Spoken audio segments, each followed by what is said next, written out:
J'étais très attirée par les matières scientifiques. Quand on a commencé à voir de la chimie, j'ai vraiment accroché avec cette matière. J'ai d'abord travaillé dans les peintures, ensuite dans les métaux et aujourd'hui du coup dans la céramique. L'aspect blanc, lisse, c'est vraiment une sensation qu'on apprécie, quoi. C'est tout doux, ça chauffe.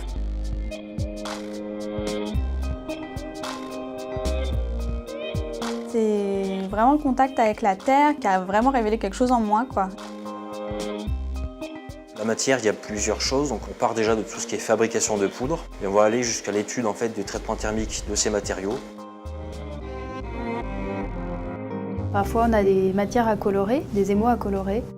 Pour le coup, on a un échantillon de couleurs à atteindre. On a l'habitude de savoir quel colorant manque, même si une personne normale ne verrait pas la différence. L'œil s'habitue. Dans cette entreprise, on fait tout. On reçoit la matière brute et on la crée. On est tout le temps à l'amélioration continue.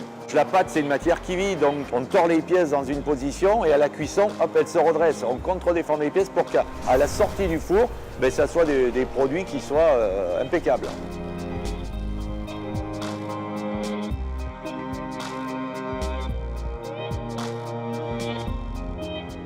L'impression 3D permet de mettre en forme en fait, des pièces de très faible épaisseur. On peut faire des prothèses de hanches, mais on peut aussi fabriquer des morceaux de crâne humain finalement. On peut faire aussi pas mal de pièces dans l'électronique. Pour avoir une pièce finie en porcelaine, c'est un travail d'équipe. Toujours s'écouter, communiquer pour que le travail soit le plus parfait et qu'il sorte le plus rapidement possible, quoi.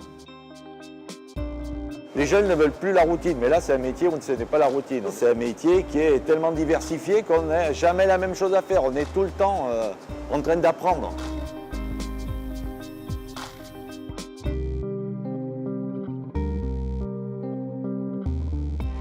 Ce qui me passionne dans mon métier et ce qui me fait me lever le matin finalement, c'est vraiment de trouver la bonne formulation de matériaux, la bonne idée voilà, qui va permettre aux matériaux d'avoir les bonnes propriétés et d'être utilisés dans le futur par des milliers, voire peut-être des millions de gens.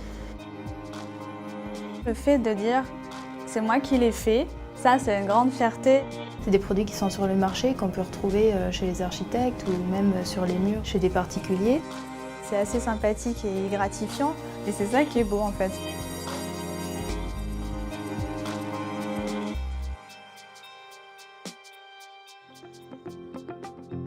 Un céramiste maîtrise toutes les étapes du processus de fabrication d'objets en céramique. De la conception de la forme à la cuisson à très haute température, en passant par la coloration.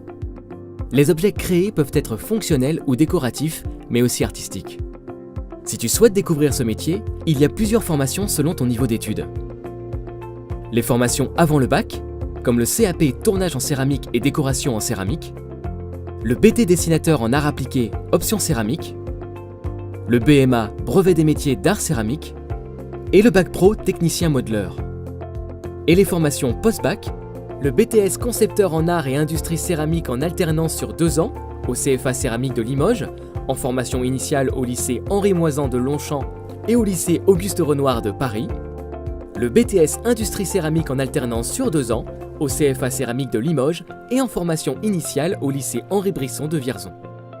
En complément utile de ce BTS, une licence professionnelle méthode physico-chimique de caractérisation des matériaux céramiques à l'Université de Limoges. Et enfin, le diplôme d'ingénieur en céramique industrielle en 5 ans à Limoges, avec en parallèle le master de sciences et génie des matériaux, céramique haute performance, également à Limoges. Pour plus d'informations, rendez-vous sur le site www.onicep.fr.